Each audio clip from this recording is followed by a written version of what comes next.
عيني يا عيني.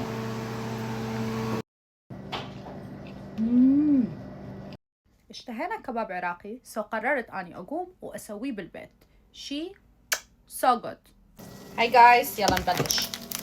هنا عندي لحم مفروم، هنا فرمت بصل وليا. ما راح اخلي ولا شي، بس ملح. اوكي، هاي اصول الكباب العراقي، بلا فلفل اسود بلا توابل بلا ولا شي. بعد ما عجنته كل الزين، هنا أنا خليت parchment paper. هنزل مالتي وكلها اوزع بالصينيه.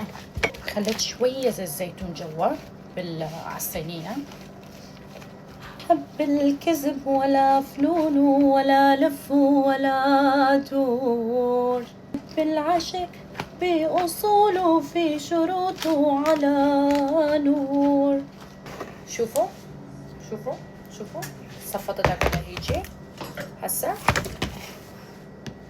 راح اقصها. هنا انا ايش راح اخلي؟ بصل وطماطم. شغلت الفرن على درجة حرارة 450. شوية زبد فوقها. لازم نملح البصل والطماطم. to the oven. واكيد الكباب العراقي بلا المعدنوس وبصل بالسماق هذا ما يتسمى كباب عراقي. سويت طحينيه، حطيت راشي ولبن، حطيت شويه ملح وشويه ليمندوزي وشويه مي. يا سلام، سلم.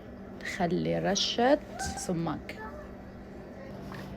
سوي ساندويتش سمون عراقي، اخلي بيه طحينه اللي سويتها.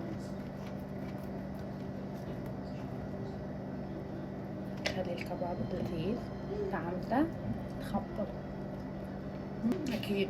والاهم الطماطم الشوي والبصل الشوي، اموت عليه. يعني حتى لو الاكل حار بايدي. بصل وسماق وكرفس. لي هاد صوص اني شويه اتش بي. ساندويتش السعاده.